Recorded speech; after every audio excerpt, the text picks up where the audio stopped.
So apparently my parents talk about a lot of heavy stuff on their podcast. Listen at your own discretion. Like, comment, subscribe, and share or whatever. Anyways, welcome to Sobriety.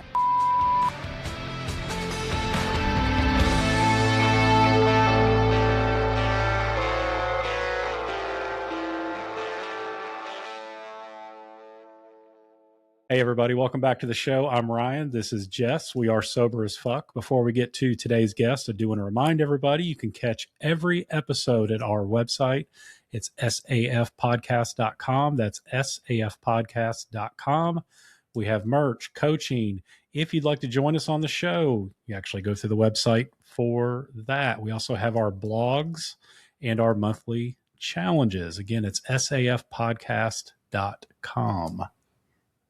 Like, subscribe, review, comment, all the things on all the podcasts. And our podcast is available on every streaming service out there. Anything else? Nope. Did I miss anything? That was a great infomercial, Ryan. Yes. Good job. Good I've job. done it. I'm Look just out, Bob Vila. I'm laughing because before All we right, started rip. recording, you know, the dogs have been so quiet this whole time. And then as soon as I hit record, they start going haywire. Yes, crazy. Completely haywire. So if you That can is hear what the it dogs, no, you can't. No, you can't. No, you can't. But we can. No, you can't. Yes, two little yapping dogs. Uh-huh. I think it's kind of funny. That's right. I'm just going to eventually just bring them up here with us and let it be Well, a I think shit we've show. had Toby on the show We before. have. Yeah, a little Yorkie. He's just a little lap dog. But Benji, the Mhm. little Shih Tzu, is a shit. That is for sure. And he is in love with you Yes. these days. Yeah, He follows you around. he's my buddy. He's like that little dog that just hops around and says, what are we going to do today? What are we going to do today? What can we do? What can I do? He's Mhm. nuts. Love him is to nuts. death, but I think it's funny that you always, because, you know, I tell people all of our animals I have brought home either unbeknownst to my husband or without consent at all. zero Just like consent. surprise. And you're always pissed for like a day. But I think I have a picture of every single animal, maybe with the exception of Allie, because it was a while ago, where either that day that I've brought them home or the next day, they are like snuggled up on your shoulder. And I'm like, come on. They can usually tell when you're like upset or pissed. Isn't that what it is? I don't know. I think that I just think it's funny. Sympathy. I don't care what the reason is. I think it's funny. I think it's sympathy. Uh-huh. That's what And they- then anytime they do something like they shit on the floor or whatever, you're always like, oh, these fucking animals. That's right. God, we can't even take care of them, even though they are little princesses and princes and we take very good care of them. And you'll be like, I didn't ask for these animals. I'm not doing anything for them. Yet you have a dog Well, I couch. have to have something to bitch about. You have a so. dog couch that you independently bought without anyone prompting you to do it in your office. And regularly I'll hear you crack the door and you're like, you want to come in, Benji? You want to come That's in, right. lay down? You want to come in? They attend meetings with me. You're They insane. do. They just sit there and listen to people talk. It's great. You're kind of like, you know how Lily loves to hate school because Mhm. she's a teenager Of and that's what course. teenagers. Yes. You love to hate the animals, but deep down you love, I like just need you something really to bitch love about. them. That old curmudgeon. What's a curmudgeon? You don't know what that is? No, Oh, you have to look it up. you didn't know what patchouli was.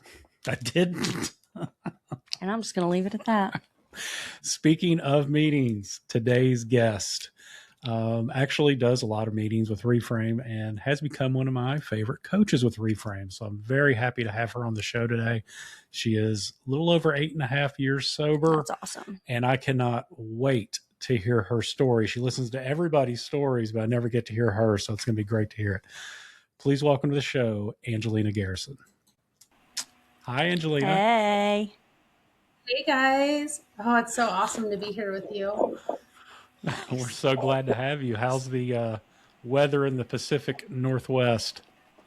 Oh, I was at a softball tournament this weekend and it was dirt, wind, rain, pouring down rain, sunburn, taking your coat off, putting it back on, blankets. So It's a mix of you everything. went through 4 seasons in a matter of a weekend. It's Oh, yes. Sounds Waiting beautiful. for the Lovely. Yeah. Sounds lovely. yeah. That's great. Well, Angelina, so I know kind of everything about you now. And like I said, I love attending your meetings, your advice. You've been sober for over 8.5 years, which is amazing. That's So amazing. got some mileage under the belt there. But I really want to hear about your story. I want to hear about you before sobriety. What changed your relationship with alcohol? Give us all the details. I don't know any of the things that Ryan knows. So I am simply a listener and a spectator today. So there you go. I don't know anything. I'm excited. It's awesome. Well, yeah, Jess. So, I mean, there's so many Jesses, and the meetings can have up to 300 people. And so I'm like, I don't know if you're there or not there or listening. You just don't know sometimes. So That's right. And in these meetings, yeah, I'm there to listen to everybody else's what's happening, mostly on the day, what's going on right now. But I do share some of my story when it relates to the share, because I'm very careful not to project my history with alcohol and other substances. But I will definitely share when it's relevant to the person, so they know, gosh, they're not alone. That's what I needed to hear when I got sober. Mm-hmm. But we're going to go back. Bring it back to, I was 15, so kind of a typical age, not too young, but that typical mid teenager time. My drinking, it quickly went from, trying the Boone's Farm. I'm 43 for reference. Boone's so I'm an Farm. 80s. Oh my God. Yes. You just took me back. Sorry. It's terrible. And so I remember getting like blotchy skin and like the malt in it or whatever it was. And then, it wasn't long before that was like going to the 151 where you pop the screen off and pass it around. And it was like chasing it with juice. And so I would, my circle of friends, we weren't bad kids. Like we weren't from the wrong side of the railroad tracks or whatever. We were athletes, and I was a really smart kid in college. I made it to UW and prepping for college and high school. But when we got together, we weren't messing around with our drinking, and it normalized it. It was like, this is what we do. And so that was 15. By the time we got to my senior year of high school, our quarterback wasn't making grades. He couldn't play football. Like a lot of our star athletes were going down a really problematic drinking. It wasn't, I could see it. Looking back, I'm like, wow, there were some alcoholics there, if that's the term I'm going to use. That's how I identify, because I know when it's in my body, I don't know what's going to happen. It's way too unpredictable. I'm the typical, there will be a personality change. I can be happy and then sad and then angry and then confused and then misunderstanding people. And it's a mess when I drink. So all of that helped me when I got sober. But with my drinking, it got to junior to senior year. It was like the pressure's on. I was at a public high school that didn't prep us for college. So I was like, taking all the advanced classes, and we would take caffeine pills. Adderall wasn't a thing yet. Yes. So we would take caffeine pills to try to make it through, but also drinking. And I just remember times where I'm like, man, my heart's racing. This isn't good. And I was working 40 hours a week too. Like I was a kid that started working at 15, and I got fired from my first job at 15 for buying alcohol from the convenience store next door to the movie theater I worked at. It was like, we're going to have a party, and there were people over 21. I was the young kid. And I thought, well, I know the guys at the gas station, and I'll just go in and be all sweet and, talk to them. They'll sell it to us. And they did. And we got it in the theater. And I remember my boss saying to me and another girl, "You two are so fucking fired. Get out of my office." And we walked upstairs with our heads drooping. The guys were fired from the place next door. And I thought, oh my God, like it spiraled. I was drinking heavily, and I was a late bloomer. I was like looking like a little kid getting wasted, but trying to be functional, and what I've learned is like functional drinking. If you say I'm a functional alcoholic, that just means you can make money or like hold a job, or, it's not, your health is compromised. Your relationships are. There's so much more about our lives that's absolutely not functional, if you're being honest. So I got into the UW, and I was failing my classes right off the bat. I was not going to make it. And I remember seeing our valedictorian just chain smoking cigarettes, stressing she was going to fail out. And yeah, by then I was smoking weed, I was drinking other like pills that maybe were around, like, Percocet, things like that, whatever was there. Nothing that I was like massively addicted to except alcohol and weed at that point. And I got in a car accident going 120 miles an hour on the freeway when I was 18, my first quarter of college. And the rumors were Angelina was wasted, had both of her legs amputated. None of that was the deal. I was sober from alcohol, but I had just smoked weed with my friend and jumped in the car, and we did not have our seatbelts on. And we saw cute boys on the freeway, started racing with them. I'm in a Honda Civic, they're in a Mustang. And I'm like, I'm not going to catch them. Like, just, and the friend's like, no, go, go, go. And peer pressure, just stupidity, recklessness, thinking I'm invincible. I raced them and then lost control and fishtailed all over the freeway, merged in with a utility truck, sent me head on to a concrete wall. And all I remember was pumping the brakes to get it down. Maybe it was about 60 when I hit. And I thought, don't hit head on, turn the wheel at the last second. I just jerked the wheel to try to time it, tried to stay calm. And both of us were fine, except we had to have surgery on our ankle. So, I mean, it was a miracle that there was no head injuries, no internal, things. But I mean, 26 years ago, I still have horrible pain in my foot from that. So I medically withdrew from UW. So it's kind of a blessing with that side of it. I was able to do community college and go back around, but it fueled my drinking more. I wouldn't listen to get, physical therapy. I just wanted to get back to school, get back to work, and was like smoking weed and drinking and all these things to try to get through and cope. Horrible coping mechanism. But that was the era of Oxycontin in 2001. Miraculously, because there is no equation for my addictive personality, I didn't get addicted to that. I took some of those like high dosage and I thought, the hell with this.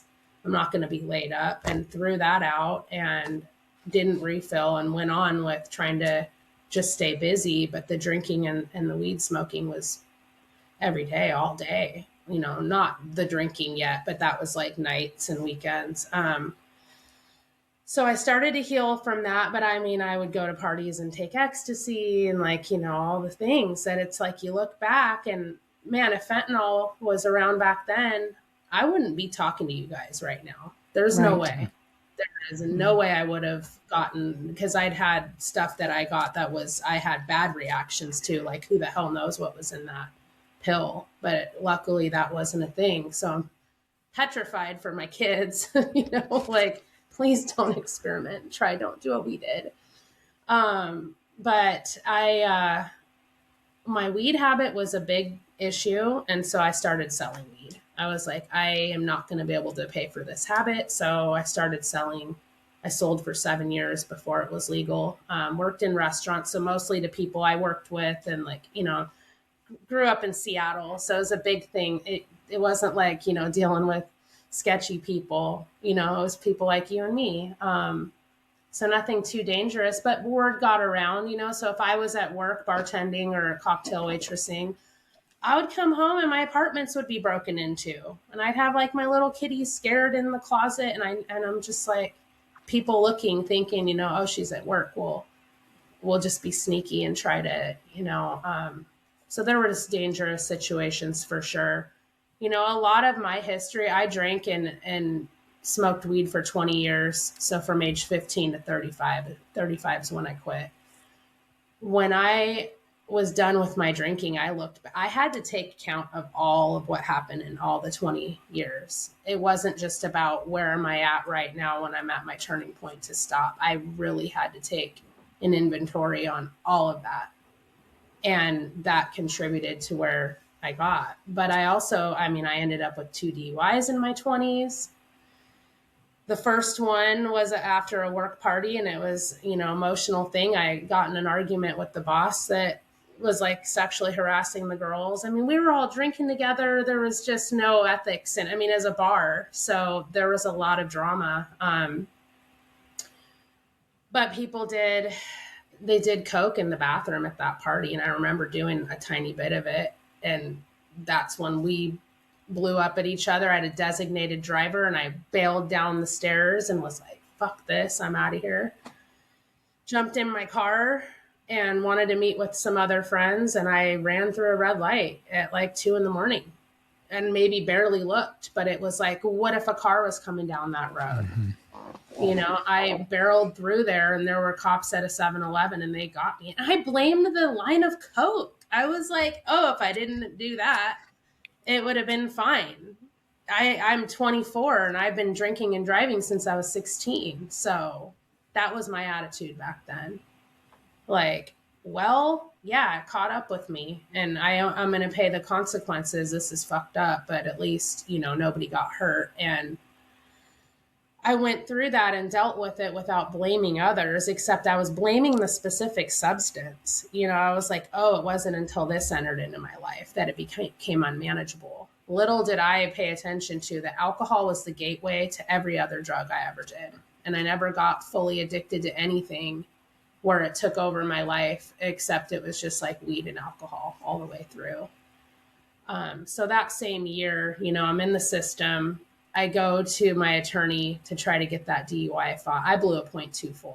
I mean, I walked the line. It was 16 degrees. It was February. I was like, nope, I'm going to pass the field test. I'm going to get out of this. I'm going to find my way out. They were like, wow, you passed every single thing. You seem fine, but you reek of alcohol. Your eyes are bloodshot, and we're going to have you blow. And I refused the breathalyzer because I remember people saying, don't do that. But then they got me to do it at the station. It was all a blur at that point. Blew a .24. Hired an expensive attorney.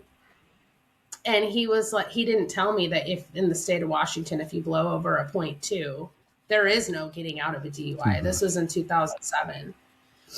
So he took my money, but like he kept me out of jail, I think, because I was not following the things. I showed up to our appointment he's like, where's the folder I gave you? And I handed it to him, and he's like, there's weed crumbs on it. I'd been rolling shit on that folder. And I was like, he was like, you are not done. You're not going to defer this because you're not done. And I was like, yeah, I am. I'm good. And he's like, no. So it was go to outpatient treatment, you know, do the things. And I was not giving up weed. So I was like having other people pee in a cup for me, taking that in, jumping through the hoops, things you can't do now because I've been an IOP counselor, and there is no smuggling somebody else's pee in and like trying to keep it the right temperature and all the crap. Like, talk about trying to keep my addiction and fight with every little bit of my energy to keep going on this path that was really messing up my life. Because I thought, okay, I'm not going to drive and things are going to be fine. But no, I didn't change my job.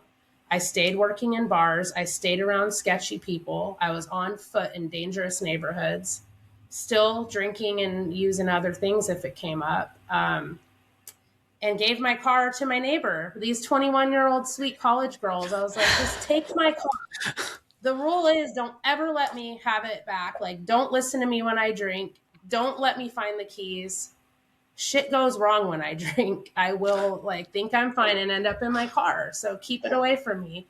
And one day she showed up at my work with my car, and I was like, get it out of here. It's downtown Seattle. Like, I can't leave it parked. Get it. They're like, no, we're leaving town. Like, take your car. And I was like, oh man, this is going to go bad. I'd already been drinking, and I had a coworker take it, but he wanted to go to a party. So it was like, well, when I'm done with work, we're going to go. So I was at the bar. I didn't really know this guy. He drives my car. He passes out at the wheel under the convention center on the freeway. And I'm thinking of my car accident. I'm like, what is this guy on? Like, what's happening? How could he be loaded? He's been working. This was supposed to be safe. These are the decisions I make when I drink. I hang around people I don't really know. So I straightened the wheel and I had him pull over into the shoulder. I'm like, what is going on? And he looked like he maybe was on drugs I didn't even know about, like maybe meth or something. I don't know. So I was like, switch me seats. I don't care. I'm sober now. Like, this sobered me up. So I'm going to get us to that house that wasn't far away. I got us there, but it looked so sketchy. And it was summertime. I was in shorts. It was 2 a.m. I'm like pretty 24-year-old girl by myself. And I looked around that yard and I thought, man, I could go there and get raped or killed. Who knows? So fuck it. If I get another DUI, then it is what it is. I know I'm supposed to have a breathalyzer and all these things. I'm getting the hell out of here and I'm going to drive as safe as I can. And I did. But I stopped at a stop sign to figure out how to get back to the freeway a little too long and my plates were ran and I was arrested again. So all within months, I got my second DUI. And I mean, the cops had their feet up on the desk as I'm telling them I saved lives that night, including my own. You know, I had alcohol in my system. I was not sane. They were like, this girl. And I said, no, I could have been killed. I could have been raped. It sobered me up. This guy. And they probably thought I was just lying. And I wasn't trying to get out of it. I was like relieved I was where I was. But also it didn't set in the consequences. So I deferred that one. And I made it through 2 years of outpatient treatment. It took about 2.5 years. But I was like, bringing other people's pee in and drinking after treatment and smoking weed. And I remember my discharge, they were like, well, you might want therapy about your mom. And it didn't click, you know, just my relationships and my family dynamics prior to ever drinking. I wasn't in the headspace to be able to do all the things that we do in Reframe and like the figuring out what's underneath, you know, what are the root causes and the behaviors that go along. So I just took the paper and was like, you know, I finished, I'm done. But my life was not happy. I was still spending every last dollar on everything. I was just surviving, getting through, not really knowing what jobs I wanted, just finishing school and with no direction, you know, just piling up the student loan debt. And then I had an unexpected pregnancy. No more DUIs for a while. I mean, I was headed there. I never got a third one, but I was headed there when I got sober. But I had an unexpected pregnancy, and that's my 12-year-old little girl. And that changed my life quite a bit. It was a big turning point for me. I was like, done with all the things. I'm going to protect this pregnancy and this baby. And wow, like my life was great. You know, I had a personal training business that was struggling because I was a drunk and a pothead. And I had a few clients here and there. But when I got pregnant, my business took off. I was in the best shape of my life. Like I trained clients up until I was like 41 weeks pregnant and then gave birth like 2 days after my last session I trained. So I was like, wow, okay, that played into my story, seeing that side of myself, but it wasn't sobriety. It was it wasn't a lifestyle change. It was a temporary thing for that pregnancy. After she was born, I was trying to juggle being a single mom, running a business. The grandmas I trained were like, bring the baby, have her on you. And I'm like trying to train them and like do that. And I thought, this is too much. Like I can't keep up, and, you know, breastfeeding and sleep deprived. And I was burning out big time. And I was still drinking when I could time it right around the breastfeeding, and, you know, definitely nothing like it was in my 20s. But I finally hit a point where I was like, I can't pay 2 rents. And Seattle was just insane. The cost was shooting up. The owner of my building, they were so sweet, and they gave me such a good deal on where I was at, but they were selling. They had $1 million price tag on their little rundown studio. So my lease was done, and I was like, what am I going to do now? I can't afford a place. And I had clients I trained for 5 years. So that was a big, sad part of my drinking. That's when my drinking turned to severe depression and anxiety. It was the loss of my business. I left Seattle, moved to a small town where some family was, starting over kind of, but I fell into this isolated, depressed, no purpose drinking by myself. I was 31 and I was like, my kid, well, at that point, no, she was born, I was 31. So I was like 33 to 34 almost. And I thought, I'm not going to get a babysitter for her. I'm not in my 20s. I'm not going clubbing, but I can drink here and she's safe. but she was not having structure and routine and like a present mom. And so that was starting to plant seeds for me wanting to get sober. And I mean, I got a job at a chiropractic office as like an ideal protein weight loss person. I hated it. I don't fucking believe in that. That's not how you get healthy. I was a trainer who believed in mental health and other things. So I would just like bring alcohol in my coffee cup and be in there and like in that little office in a place where it's supposed to be a health and wellness place. And it was like part of me, let's get caught doing this so I can get the fuck out of this job instead of just dealing with it. I needed to make money, but I hated it and I couldn't cope. Finally, it came to an argument and I said, fuck this place, and walked out, So again, no job. And I was like, what am I going to do? And my dad always stayed by me, and he was maybe in that moment, it could have been viewed as enabling, but it was another change in my trajectory. He was like, I'm not going to pay 2 rents. I'm not going to pay mine and yours and like take care of you. Let's get a house all together. Get out of this town and be at the center point between Seattle and where I was, and in case I was going to get a job to commute. And so we landed in Ellensburg, and it was random, and it was like him with a 4-bedroom house and his granddaughter who was like almost 4 at that time, and me almost 35. And I thought, fuck, I'm living with my dad. I'm 35. I'm single. I got this kid. I love him, but this is not how I want my life to be. And it fueled more depression and more drinking and like secret drinking because I didn't want my dad to know. So I had like wine bottles piled up in my closet, wait for him to be gone, get him out of here, get the empties out, not at his house. I was like hiding cigarette smoking, and weed, it didn't matter because he would smoke. So it's like you're picking the substances to hide. It was exhausting. And I was like missing out on my kid. She was spending a lot of time with my dad. And I started like online dating. I'm like looking for something outside of myself to fill this void, and met a guy,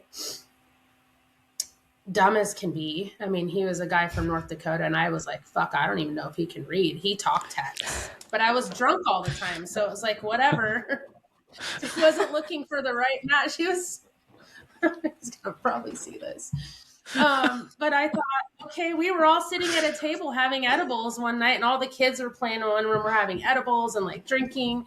And I was like, to his friend, I don't think he can fucking read or write. And he goes, have him sign his name. And we're like high and laughing. And I'm like, sign your name. And he starts to sign. It was like super slow. And I was like, oh my God, he's illiterate. Like, who did I end up with? So I was like laughing at this guy, but I didn't click with him. And it was like a 4-month short-term relationship. And I didn't care. I knew it wasn't going anywhere, but I was just flailing in life.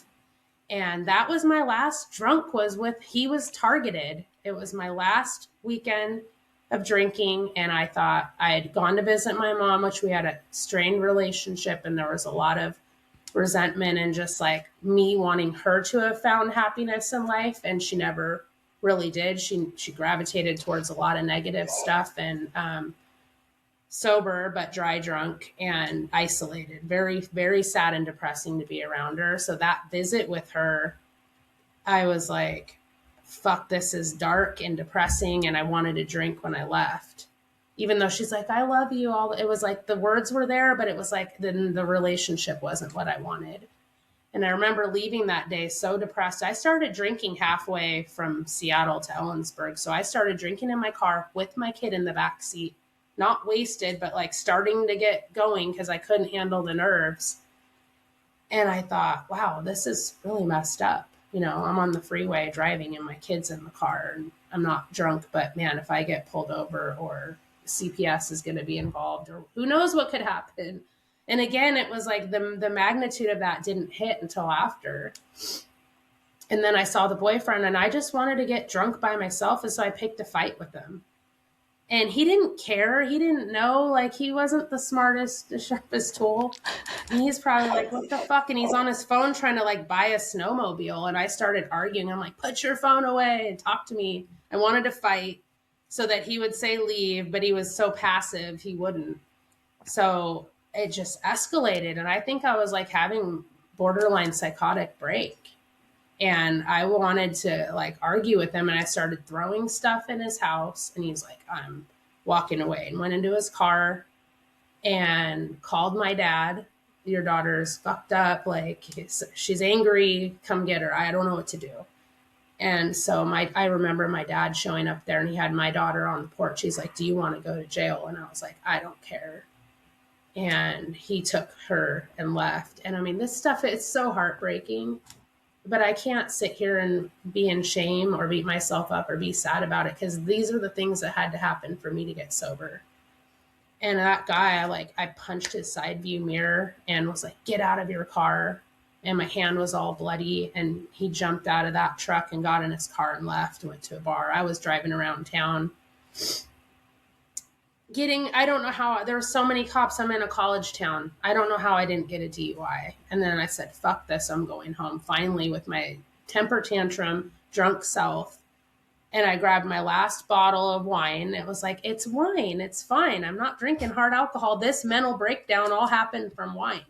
That is not okay. Like, I was at that point where it didn't matter what I drank.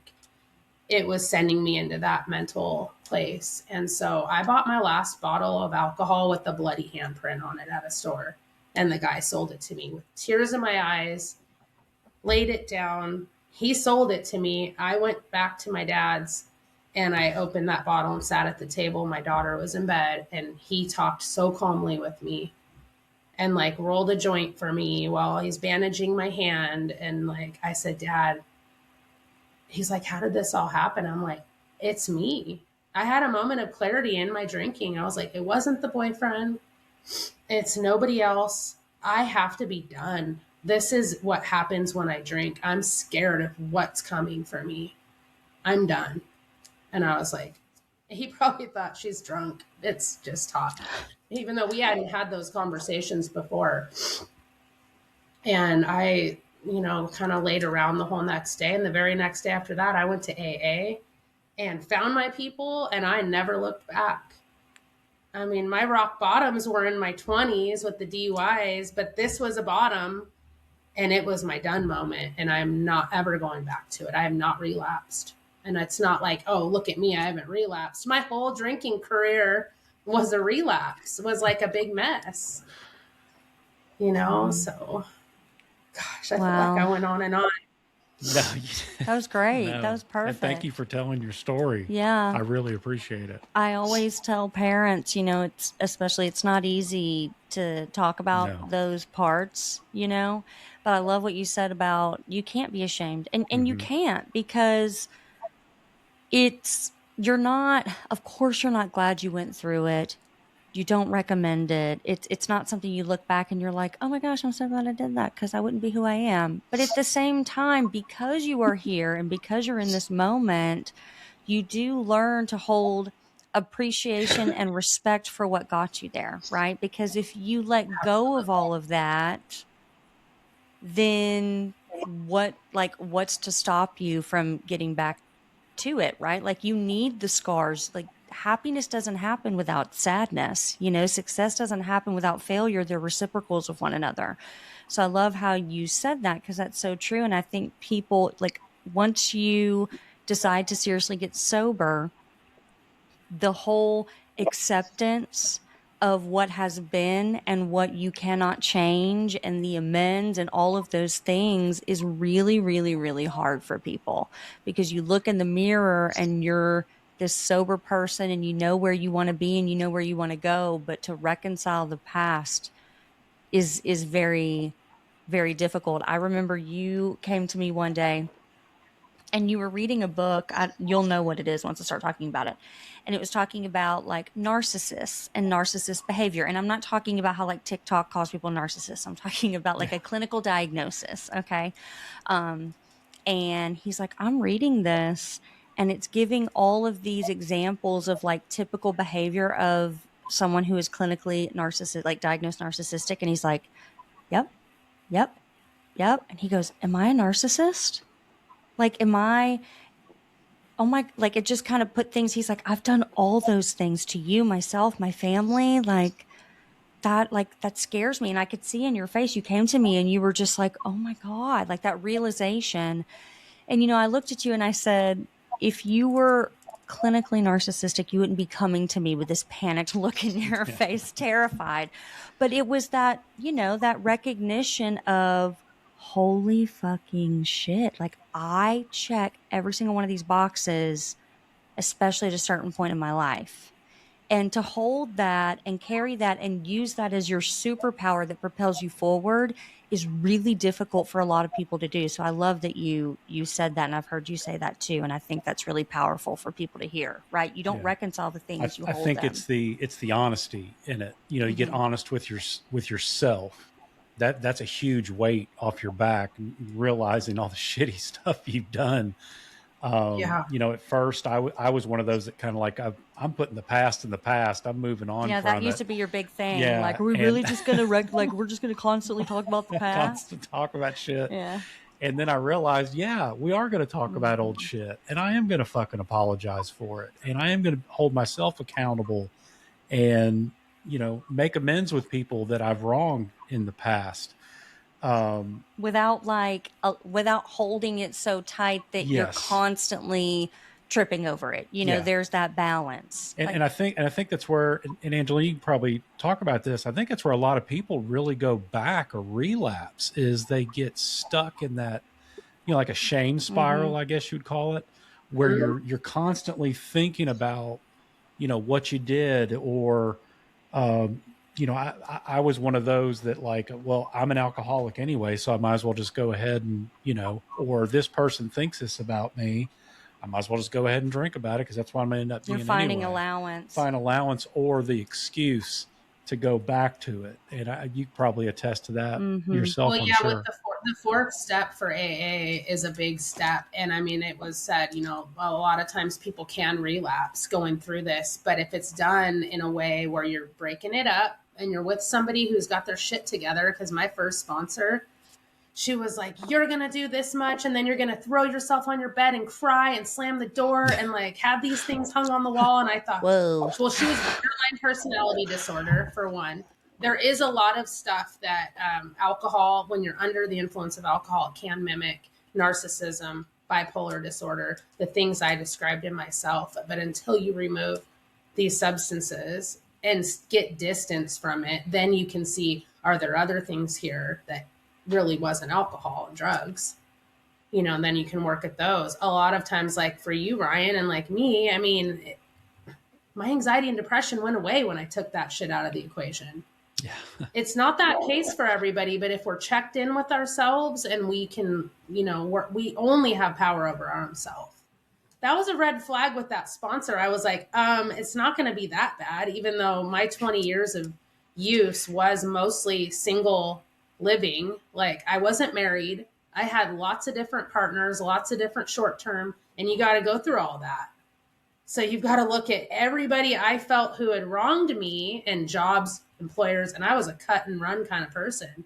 So man, that list was, I didn't do it with her. Like, she ended up going back. I don't think she was ever sober. That gal, unfortunately, sadly, ended up dying of a drug overdose. I don't think she ever sober. So I was early on, and I was like, I can't deal with this chaos.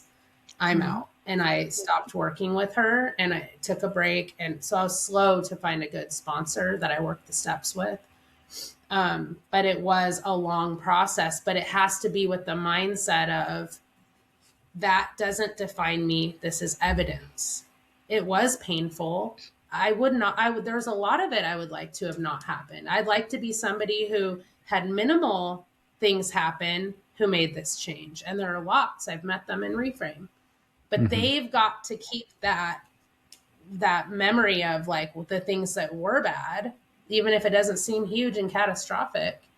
And they have to pay attention to the yets that could be. Is it worth it? And that ties back to, what's our worth?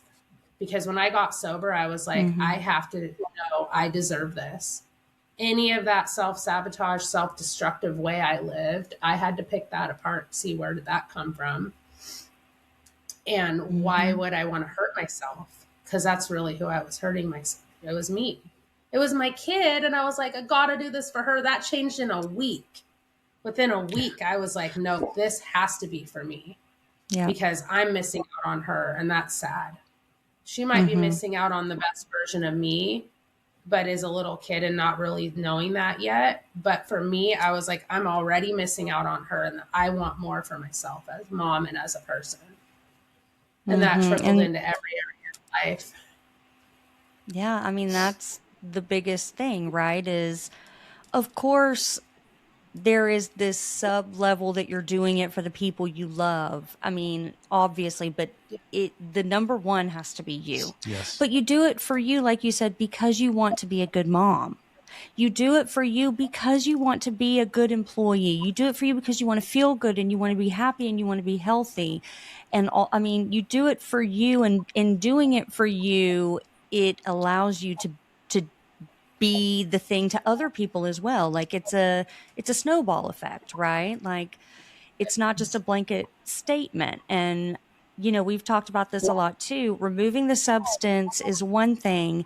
And then the hard inner work comes from when you figure out, because we drink or we use or, you know, disordered eating, cutting, whatever it is, it can come in so many different forms, even forms that like you don't even realize.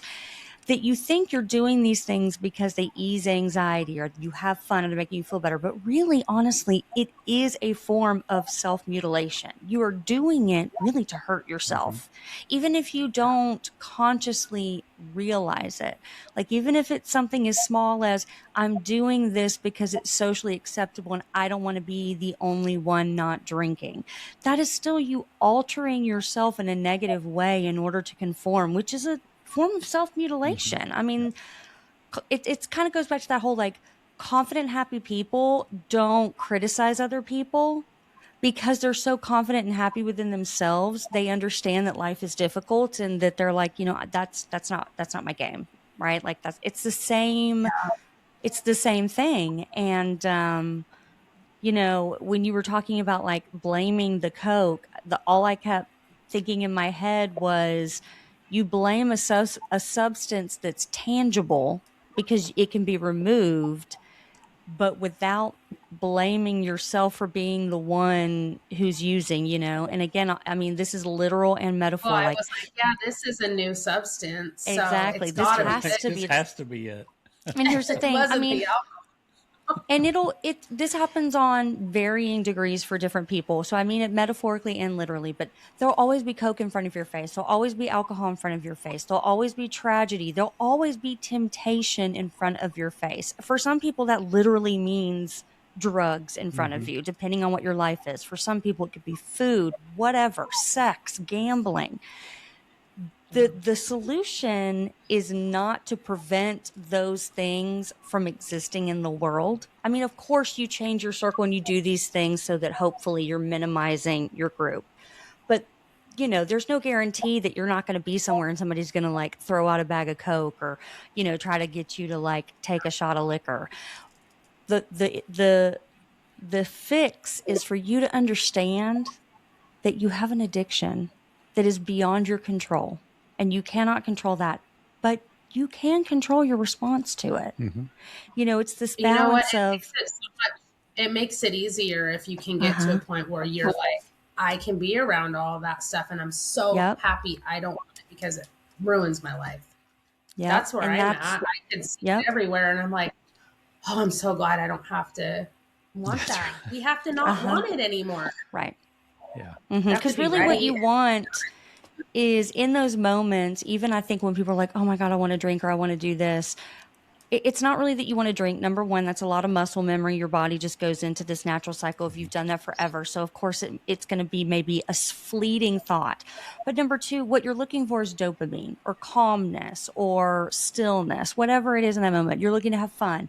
You're not actually looking for the substance. You're looking for what you lied yourself into believing the substance was giving you.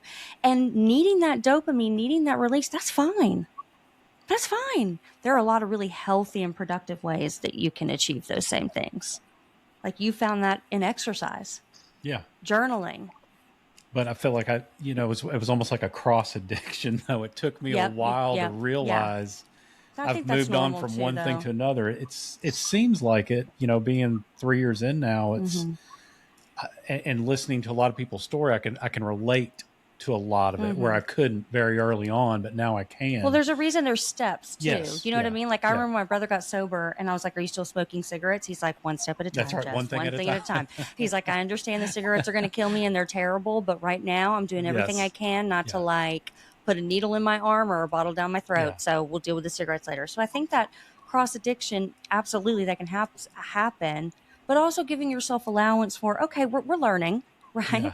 We're Yeah. learning. So that's what the steps are for. That's what that is. It's not like you put it down and you're like, done. I'm Yeah. perfect. Everything's good. It Yeah, takes a lot. everybody's got to do it their own way. I mean, when I Yeah. quit drinking, day one almost, I grabbed the first cigarette I saw somebody smoking at an AA meeting and was like, I need a drag of that. And then I was back to a pack a day and I was like, God dang it. How did this happen? Yeah. I know me. I could quit for years, and I did because I started smoking at 17 and I quit for like 5 years. And so if I have one, and same goes with weed, like there is no moderation in these things. No. Weed me was a 6 big one Off for to me the too. races. Yeah, weed was Yeah. a big thing for me too. And like the existence of vapes was like, I mean, that That just just made made it so much I easier. I mean, I remember when the night my mom passed away and I told him to take me to the vape shop and you were already sober, but I was still smoking weed. And I remember walking into the store and I was I looked like a crazy person. And I just looked at the guy and I said, I need the absolute strongest thing that you have behind that counter. And he asked a question. I said, I need the strongest thing you have behind that counter.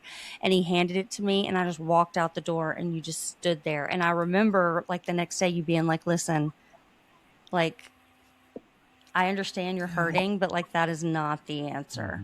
Like I didn't say anything at the time because not right, but like that's not how we're going to deal with this. Okay.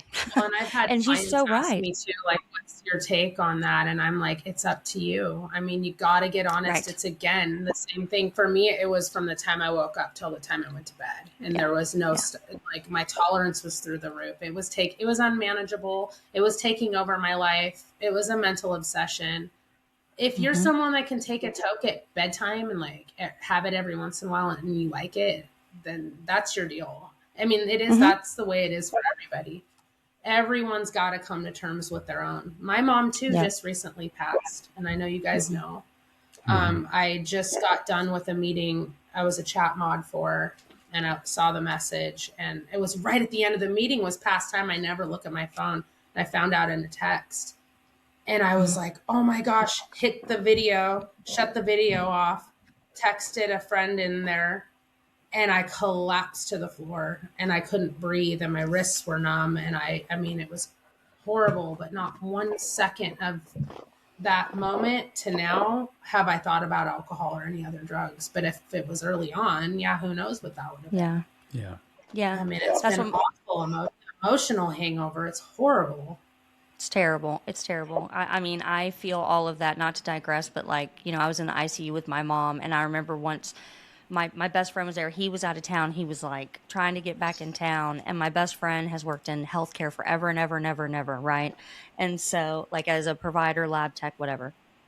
And I remember even when the doctor told me, I was like, I need you to come in here and I need you to tell me, like, I need you to look me in the eyes and tell me that she's no longer here. And she did. And so we started walking out of the ICU, same thing. And I just like collapsed. Like I felt like I was having a panic attack. And it's awful. And my brother came in town, and I've told this story a million times on the podcast, but he's been sober now for almost 7 years. And at that time, I remember him like sitting with me and looking at me and he goes, I don't want to use. This is the most painful thing I've ever been through. And I do not want to use.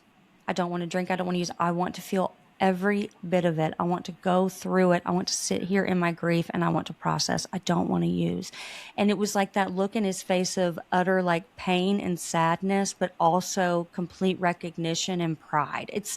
Unless someone's seen it or felt it, it's hard to put it into words. But when you say, even then, like I'd imagine same thing for you, like it's just complex. It was. And I think I didn't even get a warning. I didn't have any. And I find out in a text like a day later. That's And insane. I'm thinking all my life mission and what led up to me even being a drinker and my self-destruction was because I could not fix my mom as a kid. Mm-hmm. I was the damage control kid and I wanted to help her be happy. And she struggled massively with depression, anxiety, other My mom things. And I too, was yeah. always trying to take care of her. I mean, I was born into a family that was grieving because my brother died when he was 17. It was a fall. It was a freak Oh accident. man. My mom was Wow. pregnant with me and didn't know. So my being sober has helped me see what was all of my mom's trauma. And I just want to hold her and hug her and love her. And how did you survive this life up to 83? But she shut down and wouldn't go to doctors and wouldn't quit her smoking. And so it was an aortic aneurysm. It was sudden. My nephew was with her. So that's some piece.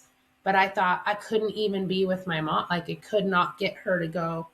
But with being sober, I've let go of that. It's out of my control. I've had talks with her, but no in-person real, I haven't even seen her since my wedding 5 years ago. It's sad.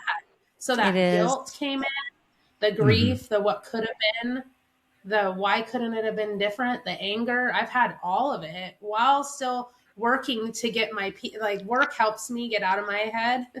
Coaching is my happy place, being in the meetings with my people. But I've been finding a balance of how much in a day so I can take breaks in between and be and feel the feelings. And it's Yeah. it's not easy. Hard. But drugs aren't going to make it any better, at least not for this drug. Exactly. Yeah, it makes it worse. My mom was kind of the same way too. We had a good childhood, but she had a lot of trauma and mental health stuff. And so she ended up having gastric bypass surgery and passed because she had post-op complications from that. But she was, had disordered eating her whole life, body dysmorphia, depression, all the same things. Like everything you're saying to me, I 100% know. And so I tell people, I'm like, I know what was the end of my mom, but really what it was a lifetime of mental health struggles, a lifetime. And she had a very traumatic childhood. So same, I went no contact with my mom a year before that, but with the intention of making amends.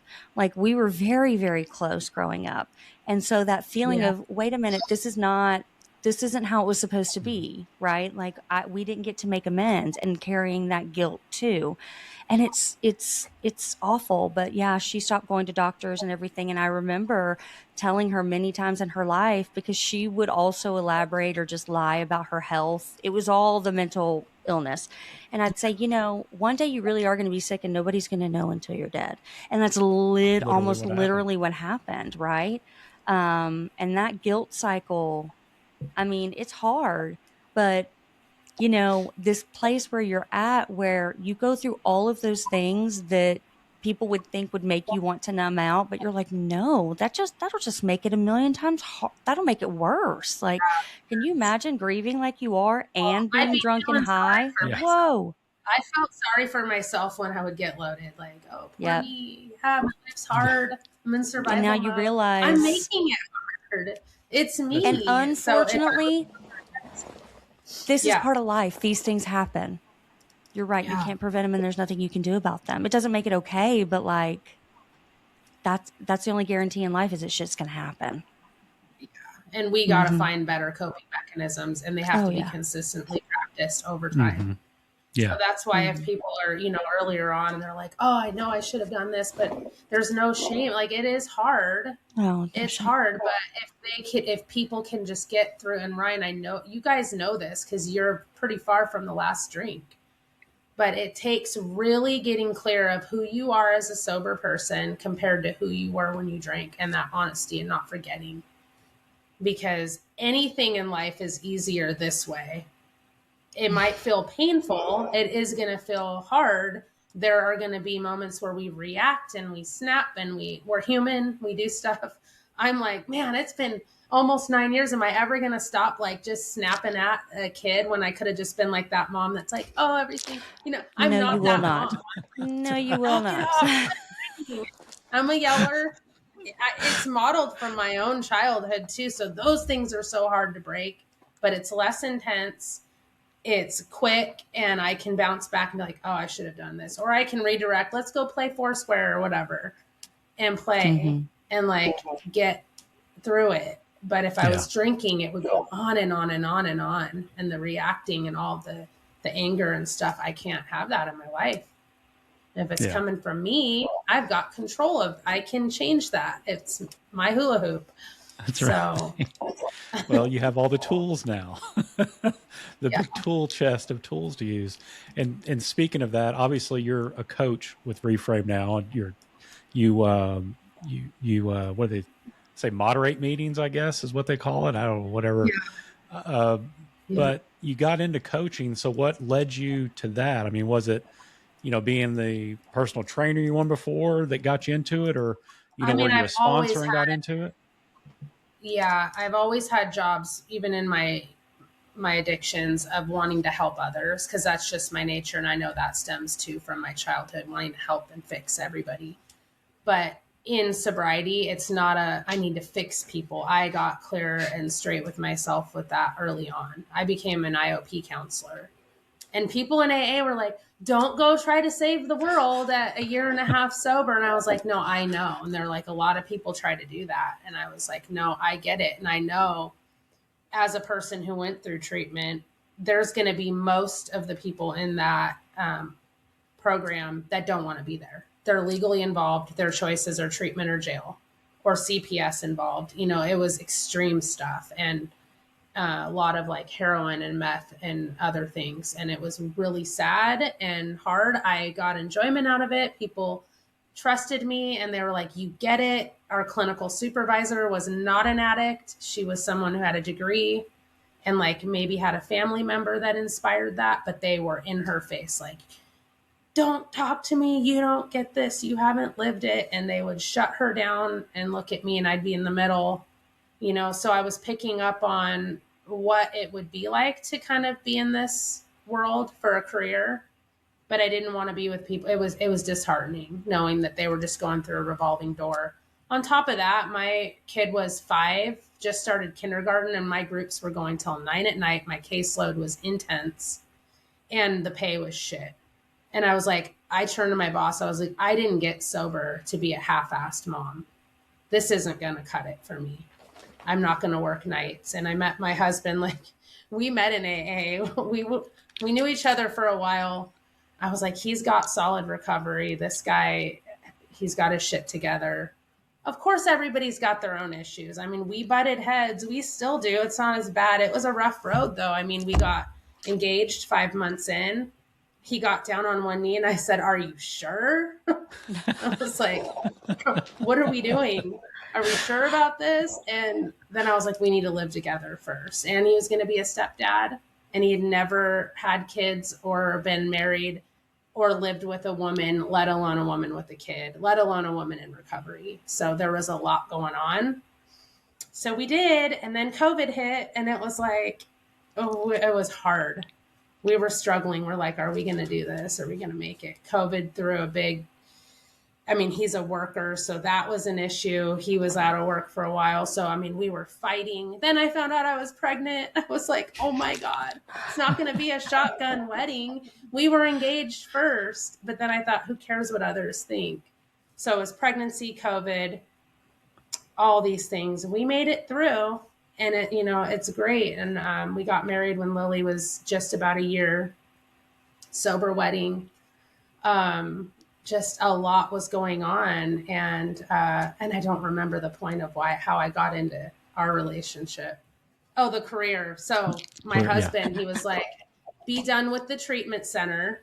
He was like, that's not working. We need to have structure. Like, he came into my life and helped me understand things that weren't modeled to me growing up. So he was like, bedtimes, chores, all in love. But I was like, man, the kid's going to hate you like the mean stepdad. But he wasn't. He was all about, let's do things together. Let's build memories. Let's have experiences. So it was the best thing for us. And my little 5-year-old was like learning structure she missed out on because of how I was. So it was great. And So I left that, and he was like, just don't work for right now. Like, COVID's happening. We don't know what's going on. Focus on the house and like being a mom. But I'm a person who likes to work. So I was like, as I was sober, you know, what am I going to do for a career? I got into part-time substitute teaching just to have something to do with my little one being 2. And I didn't want to be a stay-at-home mom because that's the hardest job in the world. You know, so my hat's off to people that do it. I was doing it. I was grateful, but I was like, I have to have something else. Quickly realized I don't do well working with children. Like I love kids, but I needed to be working with adults. I felt overstimulated. There was a lot of noises. There was 20 kids in a classroom. I couldn't get control of them. I was like the cool sub, you know, like the 5th grade class was like, man, your mom's the best with my daughter. They still talk about me years later. Like, we're watching a movie today. I was like the fun, like, yeah, let's just have a free day. Who cares what the plans say? But tried to keep people like on task too and helping them with their work. But I was like, this isn't for me. And then I found Reframe on a fluke, you know, on LinkedIn. I was really in my mind, I was like, in my heart and mind, I need to get back to that, but in a different way. And I didn't know what that was. I didn't even know Reframe was a thing. And when I found it, I was like, this is perfect because there's a lot of people in this that aren't like at the severe end where maybe it's hopeless or they're legally involved, you know, like a treatment center. And it seems like a program that's going to work because people aren't being told what to do and it's individualized. And man, it was the best thing that could have ever happened for me. I mean, it's been incredible. I mean, it's going to be 2 years.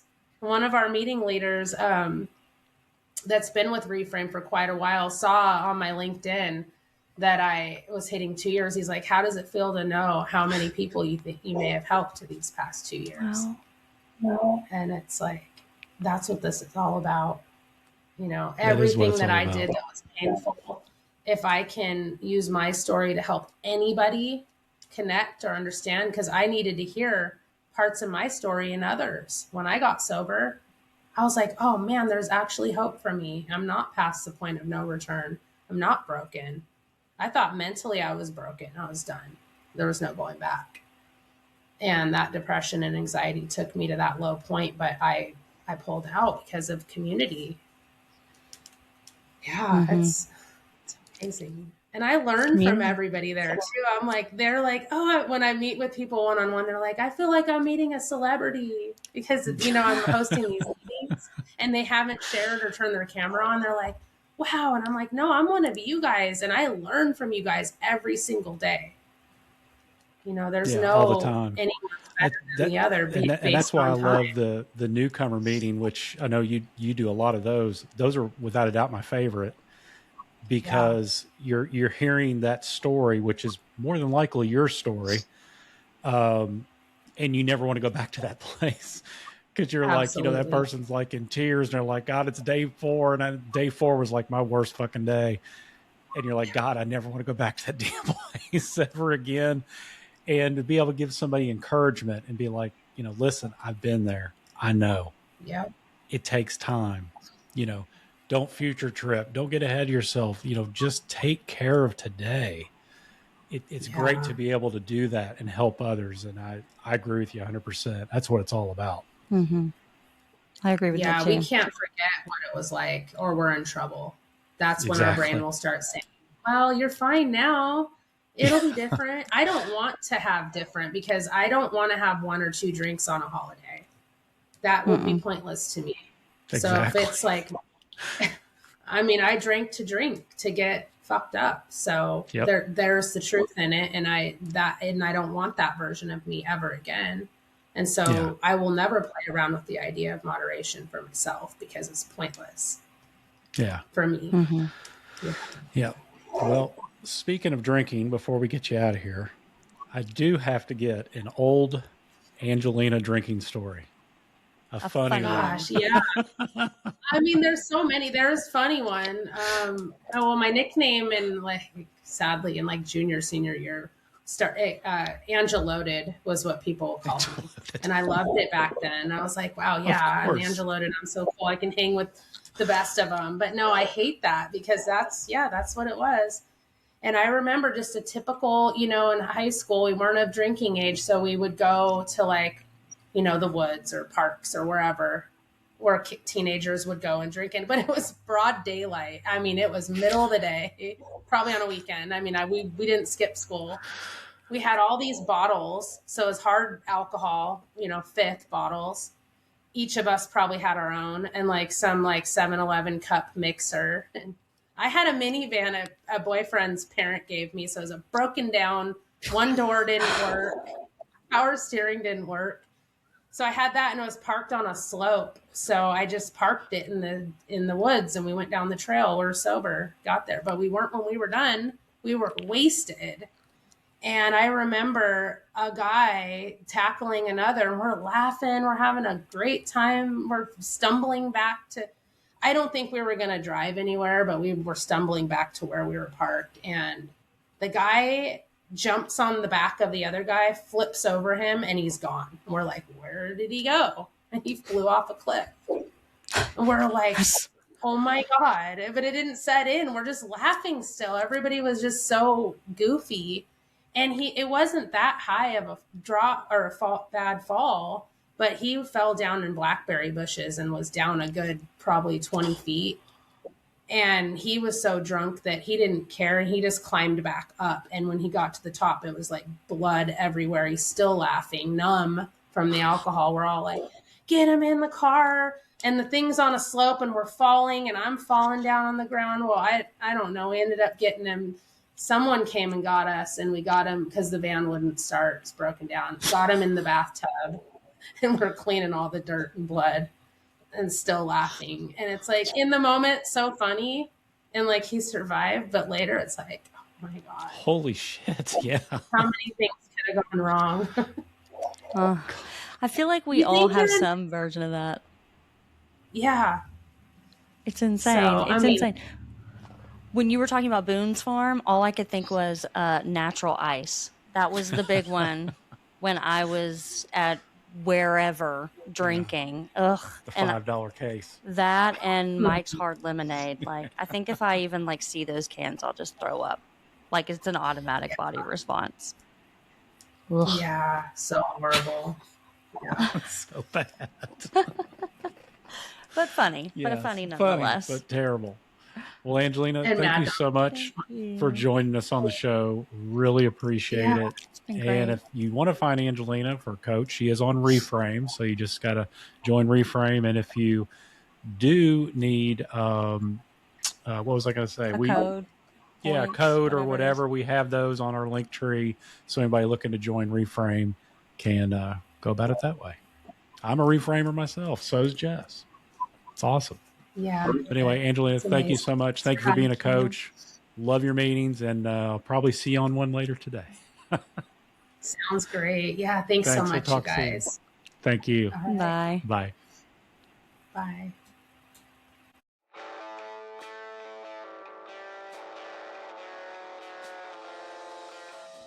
If you love the podcast, which I know you do, please like, subscribe, and hit that notification bell to get notified every time we post.